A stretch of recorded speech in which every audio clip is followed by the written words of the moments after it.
აი, წარმოიდგინეთ ასეთი სიტუაცია. თქვენი ქვეყანა ორი გიგანტური ერთმანეთთან დაპირისპირებული იმპერიის საბრძოლო არენად იქცევა. ეს არ არის რაღაც ფანტასტიკის სფეროდან.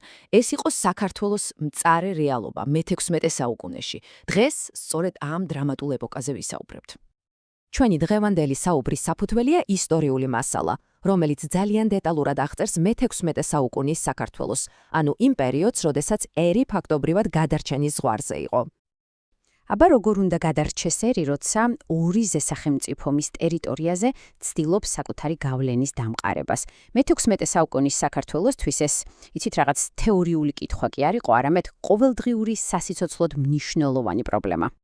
იმისათვის, რომ კარგად გავიგოთ თუ როგორ მივედით ამ კრიზისამდე, მოდით ეს ისტორია 5 მთავარ ნაწილად დავყოთ.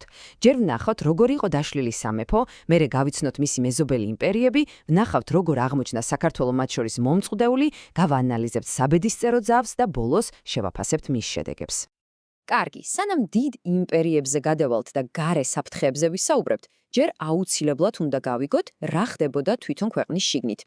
საქართველო ამ ქარიშხალს სამწუხაროდ ერთიანი ძალით ვერ შეხვდა. აი მთავარი პრობლემაც ეს იყო. მე-16 საუკუნის დასაწყისისთვის ერთიანი საქართველოს სამეფო ფაქტობრივად უკვე აღარ არსებობდა. სწორედ ამ შიდა დაგსაქსულობამ გახადა ქვეყანა წარმოუდგენლად სუსტი და მოწყვლადი გარე ძალების წინაშე. ანუ ერთიანი ძლიერი სახელმწიფოს ნაცვლად მივიღეთ რამდენიმე დამოუკიდებელი სამეფოს სამთავრო. თან ისინი ხშირად ერთმანეთსაც კი ებრძოდნენ. ეს კი რას ნიშნავდა? იმას, რომ საერთო მტრის წინააღმდეგ ერთიანი ძლიერი ფრონტი უბრალოდ ვეღარ დგებოდა. და აი სწორედ ამ დროს, როდესაც საქართველოს შიგნიდან იყო ყველაზე მეტად დასუსტებული, მის საზღვრებთან ორი უზარმაზარი იმპერია გაძლიერდა. ორივეს ერთი ამბიცია ჰქონდა: რეგიონზე სრული კონტროლის დამყარება. წარმოიდგინეთ რუკაზე. დასავლეთიდან გიახლოვდება ოსმალეთის იმპერია, აღმოსავლეთიდან კი სეფიანური ირანი. და ეს ორი იმპერია უბრალოდ ერთმანეთს ვერ იტანდა. საქართველო კი ამ ორ გიგანტს შორის აღმოჩნდა მოქცეული. საქართველოს სამწუხაროდ არ გაუმართლა გეოგრაფიულად. თავისი სტრატეგიული მდებარეობის გამო ის ორივე იმპერიისთვის სასიცოცხლოდ მნიშვნელოვანი ტერიტორია იყო. ამიტომ გარდაუვალი გახდა, რომ მათი ბრძოლის ეპიცენტრი სწორედ აქ, ქართულ მიწაზე ყოფილიყო. ყველაფერი ნელ-ნელა დაიწყო საუკუნის დასაწყისში, როცა ირანში სეფიანთა დინასტია დაარსდა. კონფლიქტი 10 წლეულების განმავლობაში მწვავდებოდა, საქართველოს ტერიტორიაზე უამრავი შემოსევა განხორციელდა და ეს ყველაფერი საბოლოოდ 1555 წელს საბედისწერო ზავით დაგვირგვინდა. რა თქმა უნდა, ქართველი მეფეები, მაგალითად ქართლის მეფე ლუარსაბ პირველი, გმირულად და თავდაუზოგავად იბრძოდნენ, მაგრამ მოდი, რეალისტები ვიყოთ, ძალები აშკარად არათანაბარი იყო. დაშლილი პატარა სამეფოები ვერაფერს უპირისპირდებდნენ იმპერიების უზარმაზარ არმიებს. ეს ომი 10 წლეულები გაგრძელდა და საბოლოოდ ორივე იმპერია გამოფიტა.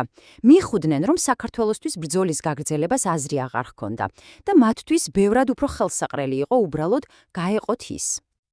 1555 წლის ამასიის ზავი. ეს არ იყო ზავი საქართველოსთვის, ეს იყო პირდაპირ რომ თქვათ საქართველოს გაყოფის დოკუმენტი. ეს იყო ნადავლის გადანაწილება ორ იმპერიას შორის, სადაც რა თქმა უნდა ქართველებისთვის აზრი არავის უკითხავს.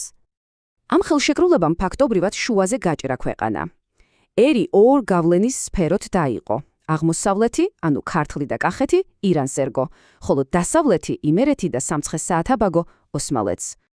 აი ამ პირობით რუკაზე კარგად ჩანს რეალურად რა მოხდა. დაყოფა იყო ძალიან მკაფიო და სასტიკი. აღმოსავლეთ საქართველო ირანის კონტროლის ქვეშ აღმოჩნდა, ხოლო დასავლეთ საქართველო ოსმალეთის იმპერიის ხელში. კარგი, ქვეყანა გაიყვეს, მაგრამ რას ნიშნავდა ეს პრაქტიკაში ქართული ხალხის მომავლისთვის? ამ ზავის შედეგები უბრალოდ კატასტროფული იყო. ეს არ იყო მხოლოდ პოლიტიკური გაყოფა. ეს იყო კულტურული და მენტალური განხეთქილების დასაწყისი. მომდევნო საუკუნეების განმავლობაში საქართველოს აღმოსავლეთი და დასავლეთი ნაწილები სრულიად განსხვავებული გზებით განვითარდა, რამაც გაერთიანების იდეა კიდევ უფრო გაართულა.